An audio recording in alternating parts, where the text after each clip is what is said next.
Hey there, welcome to today's video. Today we're going to tackle a common problem that many programmers face when dealing with compiler warnings. The problem at hand is how to handle compiler warnings effectively, especially when turning them into errors may not always be the best solution.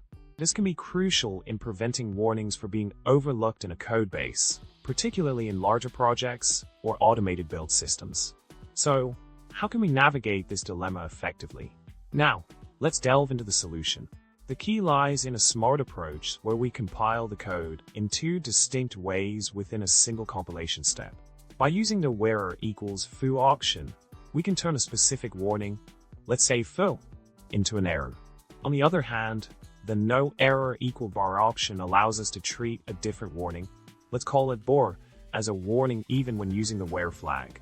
This strategic combination enables us to address warnings more comprehensively while still maintaining flexibility in our codebase.